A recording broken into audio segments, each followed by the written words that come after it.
안녕하세요. 반갑습니다. GTS 한국사 오늘 근대사 세 번째 시간 주제 13 개화의 추진과 반발에 대해서 한번 알아보도록 하겠습니다. 짜자잔. 자, 오늘의 키워드는 크게 두 가지라고 보면 되겠습니다. 위정척사운동, 뭔지 모르겠죠? 들어보면 압니다. 그 다음에 임오군란, 임오년에 일어난 군대 반란이죠. 그래서 이 두 가지 운동 위주로 오늘 한번 정리를 해보도록 하겠습니다. 자, 늘상 그랬다시피 복습을 해야겠죠? 자, 우리의 이야기는 누구로부터? 바로 흥선대원군으로부터 시작이 된다. 나이 어린 고종을 대신해서 약 10년 정도 집권을 했던 사람이고요. 여러 가지 개혁을 추진했었죠. 국내에서는 왕권 강화와 민생 안정을 목표로 개혁을 추진을 했었고요. 그다음에 이제 대외적으로는 통상수교 거부 정책을 추진했다라는 것을 우리가 살펴봤습니다. 10년이 지나고 나서 흥선대원군이 하야를 하게 되죠. 그래서 고종의 친정이 시작이 됩니다. 직접 정치를 하게 된다라는 얘기예요. 자, 이때 국내에서는 통상 개화론이 대두가 됐을 뿐만 아니라 대외적으로는 일본에 의해서 운요 사건이 일어나게 되죠. 그래서 우리는 1876년도에 최초의 근대적 조약이자 불평등 조약인 강화도 조약을 체결하게 됩니다.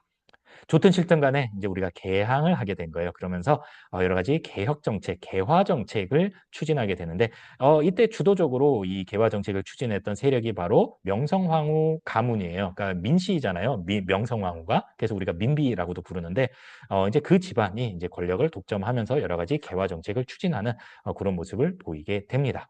자, 개화 정책, 개혁이죠, 개혁. 그런 개혁을 추진하기 위해서는 컨트롤 타워가 필요하겠네요. 그래서 통리기무아문이라는 기구를 설치를 해서 이곳에서 이제 여러 가지 개화 정책을 추진하게 됩니다. 군대를 개혁을 해요. 오군영을 통폐합합니다. 그래서 두 개의 부대, 이영으로 이제 축소를 하게 되고요. 새로운 신식 군대, 별기군을 창설을 하게 됩니다. 그리고 이제 새로운 무기도 주고요, 이들에게. 그리고 훈련 교관으로 일본인을 초빙을 해서 이들을 훈련을 시켜요. 자, 지금 군대가 옛날 군인과 새로 생긴 군인 이렇게 나눠지게 된 거예요. 자, 그리고 이제 개혁의 방향을 좀 이제 살펴보기 위해서 사절단을 여기저기 이제 파견을 하게 되는데 가장 가까운 나라 일본에는 이제 외교관으로서는 이제 수신사, 그다음에 이제 가서 좀 보고 배워와라. 라는 이제 사절단으로서 조사 시찰단을 파견하기도 합니다. 자, 청나라에도 파견을 했죠. 청나라에 파견된 그런 사절단을 영선사라고 얘기를 하는데 여기에서 영선사는 주로 이제 무기에 되게 관심이 많았어요. 그래서 돌아온 다음에 최초로 근대 무기 공장이라고 할 수 있는 기기창을 이제 세우게 됩니다. 자, 그리고 이제 미국으로도 우리가 보빙사를 파견했었다. 지난 시간에 우리가 조미수 동상조약과 연관해서 살펴봤던 바이고요. 자, 그런데 모든 사람이 이 개화 정책에 찬성하고 지지를 했었던 건 아닙니다. 그래서 그중에 첫 번째 반발이 일어나게 되는데 첫 번째 반발은요, 어디서부터 오느냐? 바로 보수적인 성향의 유생들, 유학생들이죠. 그러니까 성리학을 공부한 양반들이라고 보면 되겠습니다. 그들이 성리학적 질서를 지켜야 됩니다. 라는 명목으로 위정척사 운동을 전개를 하게 됩니다. 자, 위정척사 운동 그냥 영어 단어처럼 외우면 안 됩니다. 자, 뜻을 생각해 볼까요? 위정, 위한답니다. 이 정자는 바를 정자예요. 올바른 것을 위하고 배척한다 이런 거예요. 배척한다. 무엇을 배척하느냐? 사악한 것을 배척한다라는 거예요. 다시 정리합니다. 위정척사 운동은 보수 유생들에 의한 성리학 질서 수호 운동으로 올바른 것, 여기서 말하는 올바른 것은 자신들이 신봉하고 있었던 성리학 질서, 기존 질서가 되겠죠. 올바른 것을 위하고 그다음에 사악한 것 바로 새롭게 들어온 서양 문물을 이야기할 겁니다. 그런 것들을 배척한다라는 운동이라는 거예요. 성격이 이름에서부터 딱 드러나죠. 시기적으로 조금 살펴볼게요. 병인양요가 있었던 1860년대에는 통상을 하지 맙시다. 이게 이제 이들의 주요 주장이었어요. 뭐 이항로 같은 사람이 대표적인데 맞서 싸워야 된다. 그게 바로 척화주전론이라고 합니다. 1870년대는 우리가 개항을 하던 그런 시기잖아요. 이때는 이제 개항을 하지 맙시다라고 이제 반대를 하게 되는데 대표적인 인물이 최익현이라는 유학자예요. 자, 이 사람은 외양일체론을 주장을 합니다. 외양일체론, 외놈, 그러니까 일본을 의미를 하는 거고요. 그 다음에 양은 서양입니다. 그러니까 외와 서양, 일본과 서양은 한 통속이다. 일체론이라고 볼 수 있겠네요. 외양일체론, 이거는 1870년대의 모습이고요. 1880년대는 개항을 한 거예요. 그리고 여러 가지 개화 정책을 추진하잖아요. 그래서 개화 정책 하지 맙시다 라고 이제 주장했던 시기라고 정리를 하면 되겠습니다. 자, 그런데 이때쯤 해가지고 우리가 조미 수호통상 조약을 체결을 하잖아요. 그리고 이 조미 수호통상 조약 체결에 결정적인 역할을 했던 책자가 바로 조선책략이잖아요. 그래서 이 조선책략 유포에 반대를 하는 그런 모습도 보이게 됩니다. 특히 이제 영남 지역, 지금의 경상도 지역이죠. 2만 손을 비롯해서 한 10,000명 정도 되는 선비들이 이 상소문에다가 사인을 합니다. 그래서 영남 지역의 선비들 10,000명이 함께 사인을 한 상소문, 그게 바로 영남 만인소예요. 자, 그런데 어떤가요? 조선 정부는 통상하지 마세요 했는데 통상했죠. 개항하지 마세요 했는데 개항했죠. 개화 정책 반대합니다 했지만 여러 가지 개화 정책을 추진하고 있잖아요. 그래서 이제는 이 위정척사 운동을 하던 보수적인 유생들이 이 상소문을 쓰던 요 붓을 꺾어버리고 이제 어떻게 됩니까? 네, 총과 칼을 들고 이제 항일 의병 운동으로 뛰어들게 됩니다. 그게 바로 1890년대 모습이고요. 자, 여기까지 우리가 보수 유생들에 의한 위정척사 운동을 한번 정리를 해봤습니다. 자, 이 개화 정책에 대한 두 번째 반발은 어디서 오느냐?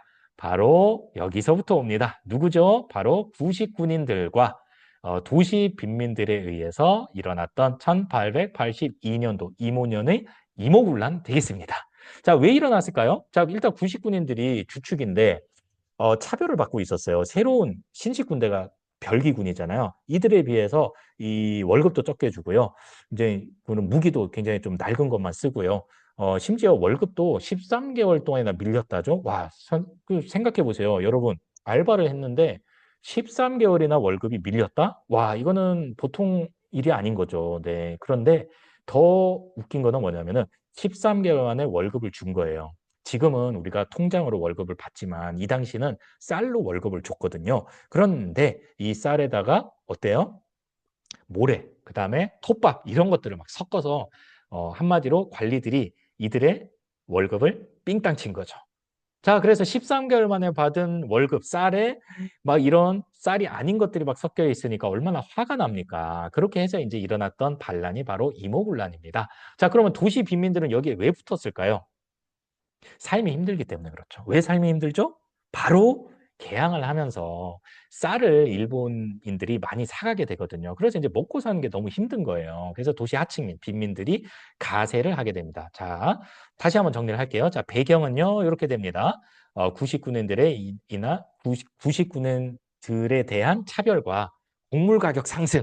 왜냐하면 일본이 자꾸 많이 사가니까. 그래서 이제 하층민들이 가세를 하게 됐다라는 거고요.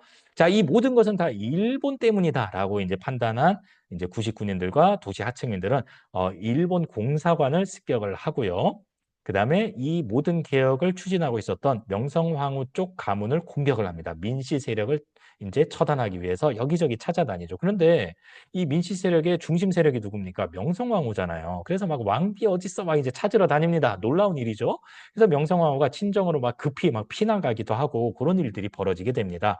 자, 이런 난리통에 고종은 아이고 무서워 아빠 도와주세요 라면서 물러나 있었던 흥선대원군을 다시 이제 SOS 하게 되는 거예요. 그래서 일시적으로 흥선대원군이 재집권하고 흥선대원이 가장 먼저 했던 거는 통리기무화문을 폐지를 하고 모든 개혁을 중단, 무효화시켜 버립니다. 그런데 참 이것도 되게 드라마틱합니다. 어떻게 알고요? 또 청나라에서 군대를 이끌고 들어오게 됩니다. 그래서 결국에 이 이모군란 99년들의 반란은 조선군이 진압을 하지 못하고요. 외국 군대, 청나라 군대가 진압을 하게 됩니다. 그리고 이 모든 것의 책임을 흥선대원군에게 물어서 이 총책임자로 흥선대원군을 청나라로 납치를 해가 버립니다. 자, 그래서 그 이후에 어떤 일이 벌어지나 한번 보겠습니다. 일본이랑 조선이랑 재물포 조약을 체결을 함으로써 배상금을 엄청나게 물게 되고요. 이때부터 일본 군대가 우리나라에 주둔을 하게 됩니다. 야, 니네가 우리 공사관 공격했잖아. 니네가 언제 또 공격할지 모르니까 우리 공사관은 우리가 직접 지킬래? 라면서 그 명목으로 일본 군대를 한반도에 주둔을 시키게 됩니다. 자, 청나라하고 조선 사이에는 어떤 일이 벌어졌을까요? 청나라도 이렇게 진압을 하고 돌아가지 않아요. 집으로 가지 않고 우리나라에 계속 머물게 됩니다. 군대를 주둔을 시켰고요. 또 이래라 저래라 좀 이렇게 내정 간섭을 위해서 고문을 파견하기도 합니다. 자, 그리고 이름 진짜 깁니다. 조청상민수륙 무역장정이라는 10글자나 되는 그런 조약을 체결을 함으로써 청나라 상인이 우리나라 내륙까지 와서 장사를 할 수 있는 길이 열리게 됩니다. 그거를 어려운 말로 내지통상권이라고 부릅니다. 내지, 내륙이라는 뜻이에요. 내륙, 바닷가, 계양장 근처에서만 원래 외국 상인들이 장사를 할 수 있었는데 이제는 깊숙한 우리 내륙 깊숙한 곳까지 와서 직접 직거래를 할 수 있게 됐다라는 얘기예요. 당연히 우리나라 상인들은 타격을 받게 되는 거고요. 자, 여기까지 여러분들 개화 정책의 추진과 이에 대한 반발 두 가지 위정척사 운동과 이모군란에 대해서 한번 살펴봤습니다.